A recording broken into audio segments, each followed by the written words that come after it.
पूर्व मुख्य सचिव के ऊपर ठोक दिया है। नसीमुद्दीन सिद्दीकी का कहना है कि उनको तो सिर्फ साइन करना होता था, बाकी काम तो मंत्रिपरिषद करता था। माया राज में हुए चीनी मिल घोटाले का पूरा ठीकरा पूर्व मंत्री नसीमुद्दीन सिद्दीकी ने पूर्व मुख्य सचिव के ऊपर फोड़ा है। नसीमुद्दीन ने कहा कि वो तो सिर्फ विभागीय मंत्री होने के कारण सिर्फ साइन करते थे, फैसला तो मंत्रिपरिषद करता था। नसीमुद्दीन की मुश्किलें लगातार बढ़ रही हैं और शायद यही वजह है कि नसीमुद्दीन अब अपने साथ उन सभी को लपेटना शुरू कर दिया है जो कि जात के जस से अब तक बाहर बने हुए थे। लोकायुक्त को दी गए जवाब में नसीमुद्दीन ने नौकरशाही को भी घेरा है और साफ तौर पर मंत्रियों की कोर कमेटी टीम का भी नाम लिया और कहा कि वो तो सिर्फ विभाग के मंत्री होने के कारण साइन कर आदेश करते थे, बाकी तो काम मंत्रिपरिषद करता था और महालेखाकार की आपत्तियों का जवाब भी मुख्य सचिव ही देंगे। माया सरकार के समय घोटालों की बात होती थी तो नसीमुद्दीन सिद्दीकी अभी तक समाजवादी पार्टी को विद्वेष की भावना से काम करने का आरोप लगाते थे, पर लगातार फंसते जा रहे नसीमुद्दीन सिद्दीकी ने पहली बार अपने साथ के नौकरशाहों व विभागीय मंत्रियों को भी लपेटना शुरू कर दिया है। अब उत्तर प्रदेश में भारतीय जनता पार्टी का कल्याण सिंह करेंगे। तभी तो प्रदेश की कोर कमेटी की बैठक कल्याण सिंह के आवास पर हुई, जहां पर लोकसभा के प्रत्याशियों की सूची पर भी गहन वार्ता हुई। भाजपा को लग गया बिना कल्याण सिंह के प्रदेश में भाजपा का कल्याण नहीं हो सकता।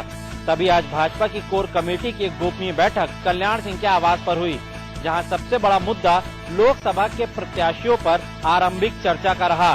इसके साथ ही 27 तारीख से शुरू होने वाले भाजपा के जेल भरो आंदोलन पर भी बड़े नेताओं की जिम्मेदारियां तय की गई।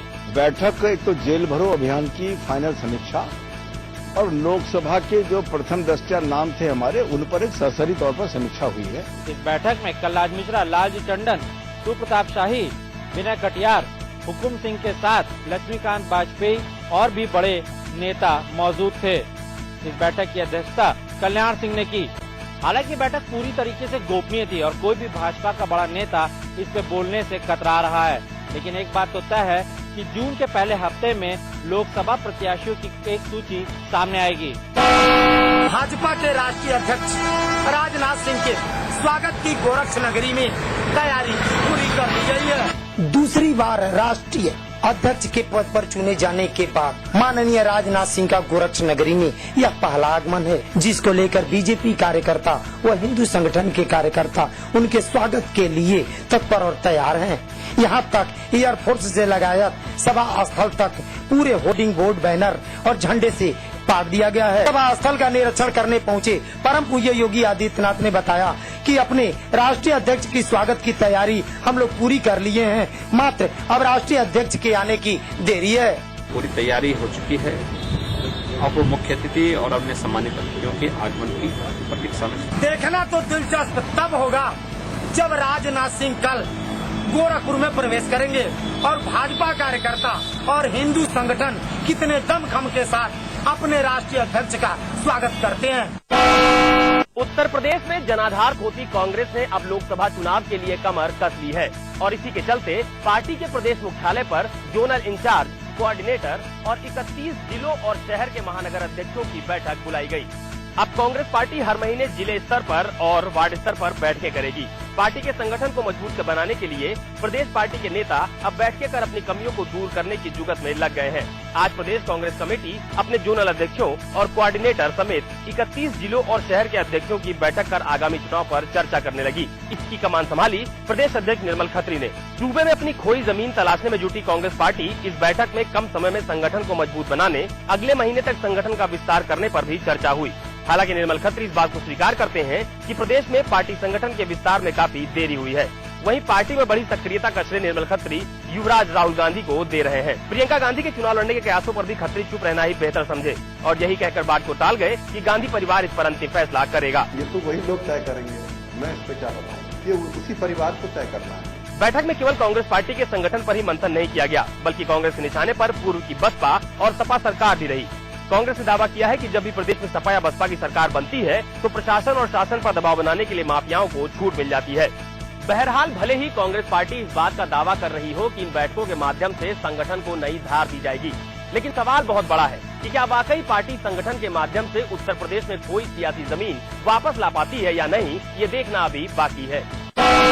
गाजियाबाद में एक ही परिवार के हुए 7 लोगों की निर्मम हत्या के मामले में सपा के वरिष्ठ नेता और सांसद नरेश अग्रवाल ने बयान दिया।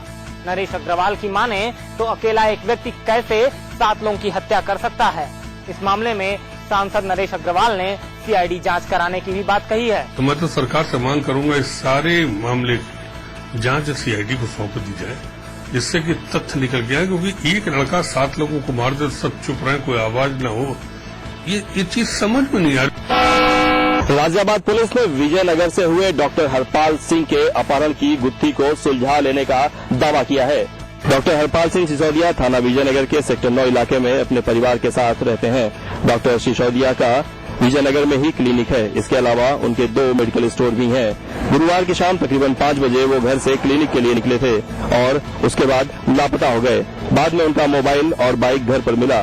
काफी तलाशने के बाद सुबह लोगों ने थाने जाकर गुमशुदगी दर्ज कराई। सुबह 11 बजे डॉक्टर सिसोदिया के मोबाइल पर ही फिरौती के लिए कॉल आई।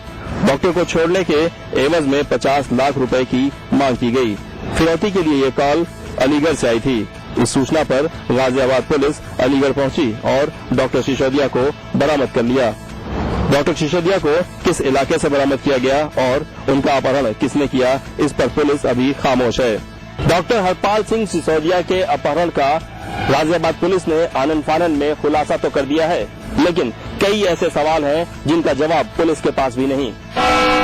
मेरठ में एक छात्र ने डाक विभाग में एसएस पोस्ट के पद पर तैनात एक वरिष्ठ अधिकारी पर यौन उत्पीड़न करने और अश्लील एमएमएस बनाने का आरोप लगाया है। समाज सेवी संस्था के कार्यालय में खड़ी ये वही छात्रा है जिसने डाक विभाग में एसएस पोस्ट के पद पर तैनात आईएएस एलाइड अधिकारी राहुल कौशिक पर आईएएस बनाने का सपना दिखाकर और पढ़ाई के नाम पर मदद करने का झांसा देकर यौन उत्पीड़न करने का आरोप लगाया है। पीड़िता का कहना है कि उसकी मां अधिकारी राहुल कौशिक के घर काम किया करती थी, जिसके चलते उसका घर आना जाना था और अक्सर वह उससे बात भी किया करता था। करीब 7 माह पहले वह उसे अपने साथ झांसा देकर दिल्ली ले गया और वहां उसे कोल्ड ड्रिंक में नशीला पदार्थ खिलाकर उसके साथ दुष्कर्म तो किया ही साथ उसका एमएमएस भी बना लिया। पीड़िता के मुताबिक जब उसने उसकी इस हरकत को जग जाहिर करने की बात कही तो वह उसका एमएमएस जग जाहिर करने और जान से मारने की धमकी देने लगा, जिसके बाद उसने कई बार उसका यौन उत्पीड़न किया।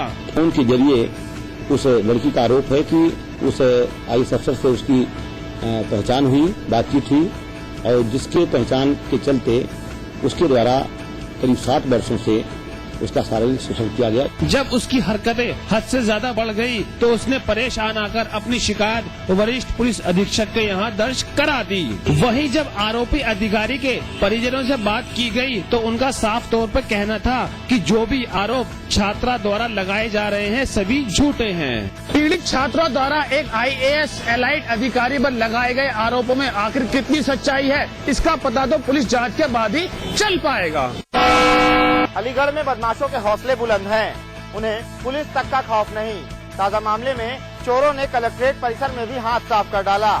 चोरों ने सिटी मजिस्ट्रेट के कार्यालय और न्यायालय के ताले तोड़कर जरूरी दस्तावेज, 2 बैटरी, इन्वर्टर और पीतल के गमले चोरी कर फरार हो गए। सुबह जब कर्मचारियों ने ताला टूटा देखा तो चोरी की घटना की जानकारी हुई। मजिस्ट्रेट कार्यालय में चोरों ने कई महत्वपूर्ण दस्तावेज चोरी कर लिए, साथ ही मजिस्ट्रेट की नाम पट्टिका भी तोड़कर अपने साथ ले गए। फिलहाल पुलिस ने चोरी का मामला दर्ज कर लिया है और बदमाशों की तलाश में जुट गई है। गुस्से ने ली एक युवक की जान। मामला है थाना न्यू आगरा के अबूलाला दरगाह का। आगरा थाना न्यू आगरा इलाके के अबूलाला दरगाह पर मामूली विवाद ने एक युवक की जान ले ली। युवक की मौत के बाद परिजनों के साथ दर्जनों लोग थाने पहुंच गए और आरोपियों की गिरफ्तारी की मांग करने लगे।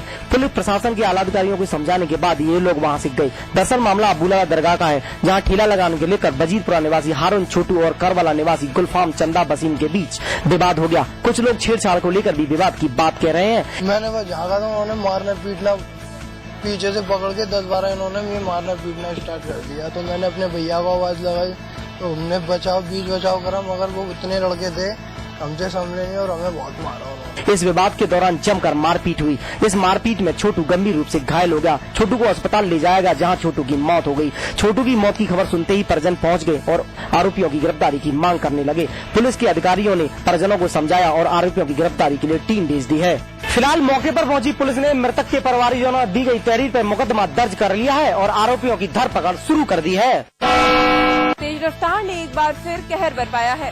फिरोजाबाद में बोलेरो और जीप की टक्कर में 4 लोगों की मौत हो गई, जबकि 3 लोग बुरी तरह घायल हो गए। घायलों को जिला अस्पताल में इलाज के लिए भेज दिया गया है। हादसे के बाद गुस्साई भीड़ ने बोलेरो में आग लगा दी। इसके बाद भी भीड़ का गुस्सा शांत नहीं हुआ तो उसने रास्ते में चलते वाहनों पर गुस्सा उतारा। ये एक टेम्पू आ रहा था और बोलेरो से इसकी टक्कर हुई है, तो टेम्पू में 4 लोगों की घायल होने की सूचना है, मरने की, और 1 घायल है। लोगों ने जमकर हंगामा किया, कई गाड़ियों में तोड़फोड़ की गई। मिस्ड कॉल का जवाब देना पड़ा भारी, चली गई जान। मेरठ जिले के दौराला थाना क्षेत्र के रोहासा गांव में एक युवक को मिस्ड कॉल का जवाब देने पर गांव के ही कुछ दबंगों ने पीट कर मौत के घाट उतार डाला। रोहासा गांव में मोंटी नाम का युवक रहता था, जहां 2 दिन पहले उसके मोबाइल फोन पर एक मिस्ड कॉल आई थी।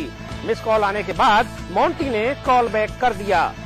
कॉल करने पर फोन पर दूसरी तरफ से एक लड़की के बोलने की आवाज आई। लड़की ने किसी भी कॉल करने की बात को नकार दिया। इतनी बात होने के बाद मोंटी ने फोन काट दिया। पुलिस की माने तो इसके बाद फिर से उस नंबर से मोंटी के फोन पर कॉल आई। मोंटी ने फोन उठाया तो इस बार उधर से एक व्यक्ति ने मोंटी को गालियां देनी शुरू कर दी। मोंटी के परिजनों का कहना है कि फोन पर जो भी बातचीत हुई थी, इसके बाद शाम को ही गांव के कुछ लोग मोंटी को ढूंढते हुए घर चले आए और मोंटी को घर में घुसकर पकड़ लिया। उसको इतना पीटा कि वह अधमरा हो गया। परिजनों का कहना है कि मोंटी को एक निजी अस्पताल में भर्ती कराया गया, जहां डॉक्टरों ने उसको मृत घोषित कर दिया।